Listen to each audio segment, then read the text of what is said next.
नारायण धारप यांच्या चेटकीण या कादंबरीत एक वाक्य आहे, भीतीची ही सवय होते.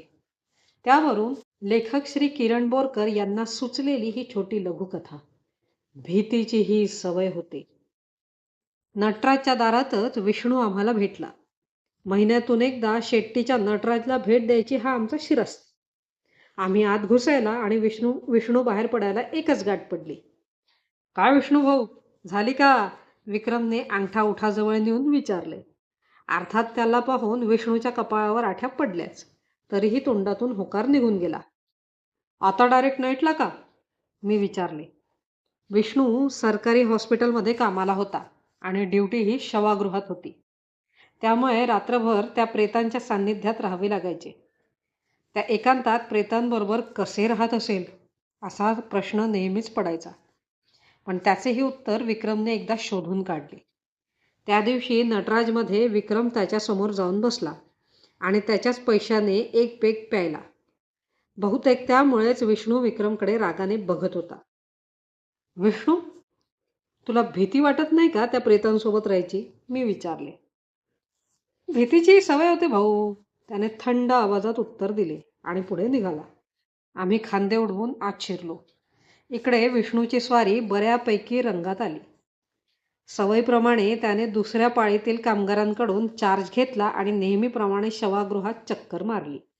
त्या थंड वातावरणात प्रेतांच्या सभोवती फिरताना अंगावर शहारे येत होते. तरी बरे, प्रत्येक बॉडी पायापासून डोक्यापर्यंत पांढऱ्या कपड्यात गुंडाळली होती. तिथे एक भयान शांतता जाणवत होती. मध्येच खट्ट असा आवाज आला तरी विष्णू दचकत होता. शेवटी तो बाहेर येऊन त्याच्या नेहमीच्या खुर्चीत बसला. बसल्यावर त्याने खिशातून तंबाखूची पिशवी काढली आणि मस्त बार बनवायला सुरुवात केली. मनासारखा बार मळून होताच तो दाढेखाली धरणार इतक्यात पाठीमागून आवाज आला. काय विष्णू शेठ, एकटेच खाणार का?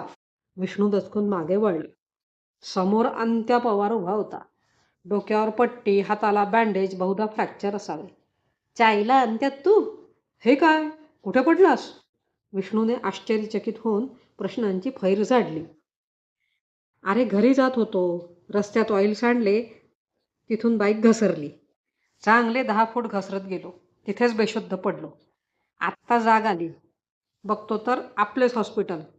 आता झोप येत नव्हती. विचार केला तू तर रात्रपाळीत असतोच, तुझ्याशीच गप्पा मारू म्हणून आलो.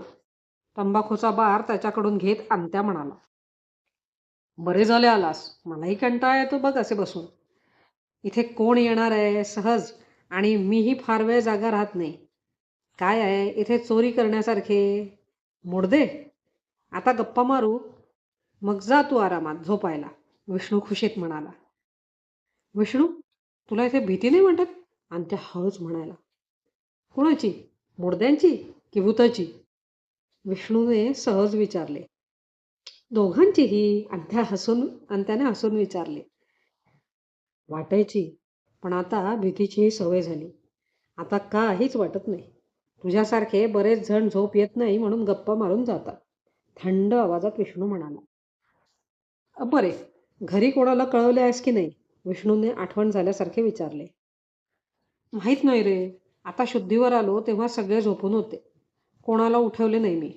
तुझीच आठवण आली म्हणून तुला भेटायला आलो. तसेही घरच्यांना सवय आहे माझी वेळी अवेळी घरी येण्याची, अगदी सहज स्वरात अंत्या म्हणाला. ठीक आहे, तू आराम कर, सकाळी मी कळवेन घरच्यांना, विष्णू जांभई देत म्हणाला. ओके, असं म्हणून अंत्या निघून गेला. थोड्या वेळाने विष्णू तिथेच घोरू लागला. सकाळी 6 वाजता विष्णू उठला. त्याने सवयीप्रमाणे शवागृहात राऊंड मारली. सफेद कापडात गुंडाळलेली प्रेते मोजली, मग बाहेर येऊन एक फोन लावला. पंड्या, अंत्या पवार गेला रोड ॲक्सिडेंटमध्ये. मी त्याचे सर्व पेपर बनवतो, बॉडी घेऊन जाऊ. भाऊला सांग त्याच्या घरी कळवायला. तू आणि विक्रम या बॉडी न्यायला, असे बोलून फोन ठेवला. असे कित्येक जण माझ्याशी रात्रभर येऊन बोलतात, पण मला कळते ते कोण आहेत. पहिल्यांदा भीती वाटायची, पण आता भीतीची ही सवय झाली आहे. श्रोते हो, कथा आवडली असल्यास लाईक, कमेंट, शेअर आणि सबस्क्राईब करायला विसरू नका. धन्यवाद.